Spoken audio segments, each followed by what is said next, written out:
Oke, assalamualaikum warahmatullahi wabarakatuh. Kembali lagi di channel Putih Merah. Oke, teman-teman semuanya, sekarang kita ada agenda ataupun kegiatan ngobrol santai ya. Kita kayak untuk hari ini. Nah, untuk hari ini kita akan membatasi salah satu topik pembicaraan mengenai tentang program-program kesiswaan yang ada di sekolah dasar. Namun untuk sistem dan mekanismenya ini santai aja ya Pak, Bu. Nah, jadi untuk pertanyaan yang mungkin istilahnya sharing aja gitu ya Bu. Eh, Oke, tapi sebelum itu kita alhamdulillah sudah bersama narasumber ataupun salah satu guru di SD kami. Tentunya dalam segi jam terbang dan juga pengalaman ini sudah betul-betul sangat luar biasa. Menjadi sebuah istilahnya motivasi lah buat kita anak-anak muda ya. Oke, untuk pertanyaan yang pertama mungkin lebih ke apa ya? Bagaimana sih Bu untuk program-program kesiswaan yang sudah dilaksanakan dalam kurun waktu satu semester? Apakah ada beberapa kendala ataupun yang menjadi sebuah program tersebut terrealisasi ataupun tidak? Mohon penjelasannya, Bu. Oke, makasih ya. Di sini kita cerita aja dulu ya, tidak terlalu formal ya. Kalau program itu selalu ya, kita setiap tahun itu ada program tahunan, program harian juga ada. Nah, untuk kesiswaan khusus, Ibu ada program untuk membina anak-anak yang maksudnya bukan kurang ya, yang malas belajar. Kalau disebut kurang atau bodoh itu tidak boleh ya. Nah, yang malas. Jadi intinya kita arahkan ke semua guru untuk membina siswa-siswanya atau mengarahkan bagaimana anak bisa disiplin dengan baik.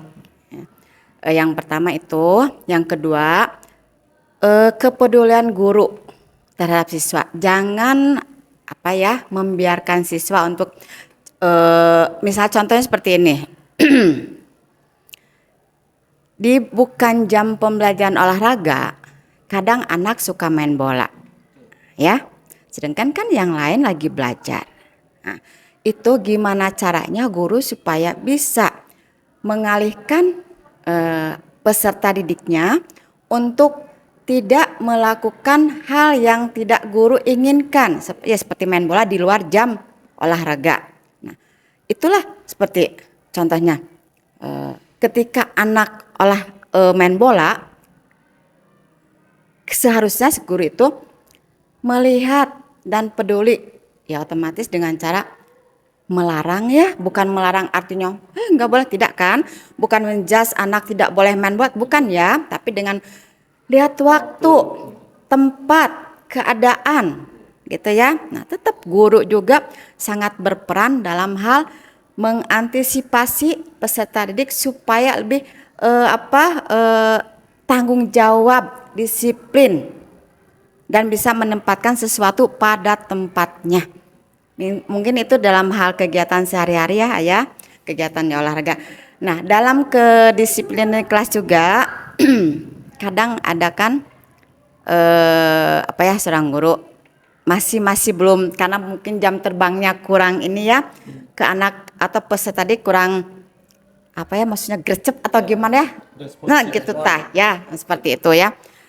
Ada juga. Nah, jadi ibu sebagai tadi ya Kak bilang jam tayangnya udah jauh ya, masa kerjanya udah jauh juga, ibu selalu menghimbau, sok kita harus tetap peduli dan perhatikan sikap dan tingkah laku anak-anak supaya lebih disiplin di kelas dimanapun berada. Karena walaupun ini tempat yang kedua bagi siswa ya, tetap kita harus yang pertama itu kan di keluarga ya, orang tua. Tapi guru juga orang tua kedua di sekolah. Tetap harus memperhatikan semua halnya. Pendidikannya juga ya, sampai ke pembekalan makanannya juga harus kita perhatikan. Seperti istirahat, kita harus tetap pantau tidak boleh diabaikan. Antap apa budak enggak ya, tetap kita harus perhatikan. Makanya bagaimana, sama apa nak makan, coba ibu lihat, gitu ya. Kalau nggak ada yang, misalnya ada yang diam, saya kenapa nak diam aja, nggak bekal ya, otomatis kita perhatikan. Sok mau apa, mau jajan ya, bukannya ibu ini ya kita ya seperak 2 perak malah kasih gitu ya, untuk supaya anak atau sama temannya yang bawa bekalnya banyak, coba bagi yang tidak bawa bekal, jadi ada kebersamaannya. Tidak anak yang nggak bekal cul aja tidak, tetap kita perhatikan ya. Itu sebagai kesiswaan sangat mendetail ke semua siswa, bukan artinya ibu cek kasarnya Maya, si ibu masuk kelas ieu si ibu masuk kelasnya, bukan arti seperti itu ya, tapi ibu memantau semua. Alhamdulillah sampai dari 1 kelas 6 sampai kelas 6 nama ibu terhafal. Karena ibu seperti itu orangnya. Karena ibu seperti itu juga, pengalaman ibu juga udah tua lah ya, udah jauh sekali. Karena tugas juga kesiswaan harus semua kepantau kan ya. Nah, otomatis dilihat sambil tidak melihat tidak terfokus, tidak, sambil jalan lihat anak, lihat kelas. Oh ya. Jadi secara tidak langsung anak itu tahu dan mau mendengar apa yang diucapkan oleh guru-gurunya. Dan mudah-mudahan ini kemarin semester 1 ya, perubahan siswanya ya masih tahap-tahap ya, namanya juga anak-anak. Pasti jangan kelas bawah, kelas tinggi aja masih harus kita pantau terus. Jangan cekas sama tong diantep. Kalau anak diantep mah udah dimanapun kita berada. 1 sampai 6 alhamdulillah, karena ibu juga mungkin udah terkenal bukan galak ya, karena disiplinnya juga mungkin ya, gitu kan, tegasnya juga. Jadi sebelum apapun udah lihat juga udah bisa dengar gitu ya. Nah ibu juga menyarankan ke semua guru-guru, ibu menyarankan seperti itu. Intinya perhatikan peduli, itu aja, perhatikan peduli itu aja. Inti kuncinya mah untuk biar anak segan sama kita, mau mendengar apa kata guru, itu aja ya. Itu tuh. Cukup. Mungkin pertanyaan dari saya, Ibu. Nah, tadi kan tentang masalah anak-anak yang namanya itu didisiplinkan, mengerti waktu, mengerti tempat saat main bola mungkin ya, Ibu. Nah, bagaimana pendapat Ibu dengan kurikulum Merdeka ini? Kan di kurikulum Merdeka ini menuntut siswa itu untuk belajar bebas belajar, atau seperti apa pemahaman Ibu mungkin seperti apa gitu ke kurikulum Merdeka ini gitu, Ibu? Ya, makasih ya. Kalau menurut Ibu, kurikulum Merdeka itu bukan artinya kita bebas culjen. Seperti tadi Ibu bilang ya, bukan culjen, tapi tetap kita perhatikan. Bukan artinya bebas berkreasi artinya. Ya. Bebas berkreasi, anak punya kreasi apa tampilkan, anak punya kemampuan silahkan. Entong karena gini misalnya, pas ada kan, kita lagi matematik, anak ada yang menulis, ada yang menggambar, ada itu teh, ada yang menggambar. Nah, kita sudah pantau, dilihat, oh begitu ya. Oh berarti artinya anak ini ada kemampuan. Nah, di lain waktu kita anak arahkan, gitu ya. Nah, ada yang nari juga, anak ada yang nyanyi-nyanyian juga. Oh, berarti anak teh ini bakatnya seperti ini. Nah, itu bebas itu seperti itu, bukan artinya bebas orang culjen bada merdeka, kurikulum merdeka. Bukan, artinya sekarang katanya program juga ya dari pemerintah, ternyata kan tetap kita juga enggak ada program dari pemerintah. Tetap juga kita kan, karena kita yang tahu di lapangannya. Ya benar ya, bukan bebas artinya bebas orang culjen, bukan. Kreasi anak tampilkan, dilihat. Iya, seperti baru tampilkan itu kurikulum merdeka itu. Dan materi-materi juga emang ada beberapa hal yang kita punya apa sih, materi apa, punya bahan ajaran apa, kita juga bisa. Jadi tidak terfokus hanya satu program, tidak, bisa dari yang lain-lain juga. Gitu, ya. Oke, cukup menarik ya pembahasan mengenai program-program kesiswaan seiring dengan proses yang sudah terlaksana, seiring perkembangan kurikulum yang ada dan juga serta situasi dan kondisi. Dari sini saya mengambil benang merah atau menarik benang merah bahwasanya ternyata ketika kita mendapatkan sebuah tugas atau istilahnya peranan seorang kesiswaan itu modal utamanya adalah kepedulian seperti yang Ibu sudah ungkapkan barusan. Karena memang itu merupakan sebuah ilmu baru mungkin khususnya bagi kami sebagai anak-anak muda di dunia pendidikan ini yang memang harus perlu banyak belajar dengan guru-guru yang memang sudah senior gitu Bu. Sudah pengalamannya, sudah ada jam terbangnya apalagi. Nah, ini merupakan salah satu cermin beliau adalah sosok seorang guru yang khususnya bagi saya sangat menjadi motivator. Sepakat Pak?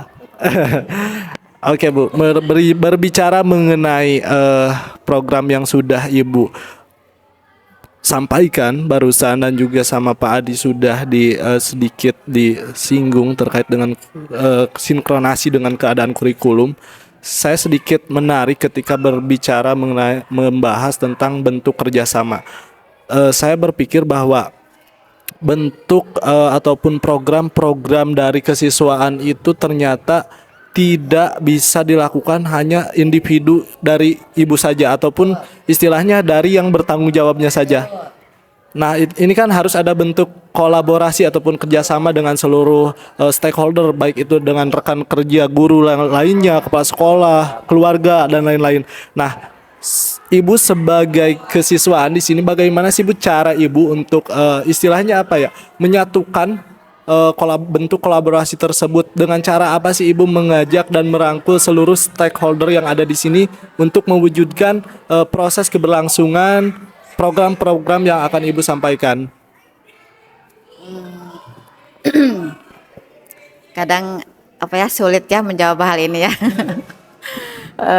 Ya intinya kepedulian dan kebersamaan lah. Itu aja intinya. Karena kalau untuk menganalisis satu persatu ya kayaknya sulit ya. Jadi adanya kebersamaan, kepedulian, dan mau melihat situasi bagaimana peserta didik pada saat sekarang ini yang sangat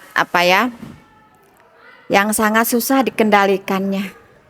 Ya, otomatis Ibu sebagai kesiswaan mengajak pihak lain atau guru-guru yang lain untuk membimbing peserta didik lebih baik lagi. Intinya karakternya ya, karakter dan sikapnya. Kalau masalah materi pembelajaran itu emang itu wajib ya. Tapi anak buat apa pintar ya kalau sikapnya atau akhlaknya tidak ada. Ya, lebih baik anak soleh dan solehah ya daripada anak pintar. Karena anak pintar seperti ini, maaf Ibu nyimpang sedikit ya. Anak pintar itu banyak contohnya. Kenapa di dunia pendidikan banyak yang membunuh orang tuanya, banyak yang jadi anak yang ya seperti itu. Itulah anak pintar. Tapi beda dengan anak soleh dan soleha. Anak bisa memikirkan hal yang melakukan itu salah. Itu salah. Harus saya bagaimana? Jadi jangan jadikan anak itu pintar. Kadek, kuncinya jangan anak jadi pintar. Anak dipintar ya, bisa aja ke guru kan? Banyak penyelewengan gitu ya. Seperti itu. Nah, jadi intinya dengan kolaborasi Ibu dengan guru-guru, insya Allah program yang Ibu buat bisa tercapai. Seperti dengan kegiatan senam gitu kan ya, sholat duha gitu kan, sudah program kesiswaan seperti itu ya. Cukup itu aja. Kira itulah perbincangan mengenai program-program dan juga keterkaitannya dengan situasi dan kondisi yang memang ada di lapangan. Tentunya dari perbincangan barusan mendapatkan sebuah makna yang cukup mendalam, menjadi sebuah pembelajaran yang cukup menarik, khususnya bagi kita sebagai calon tenaga pendidik yang tergolong masih muda, yang mungkin tergolong masih terjun di dunia pendidikan itu baru awal-awal gitu ya. Tetapi alhamdulillah kita istilahnya tidak salah orang gitu. Kita hari ini berbicara dengan orang yang tepat, yang manakala menjadi sebuah motivasi dan juga istilahnya suri tauladan lah buat kita semua.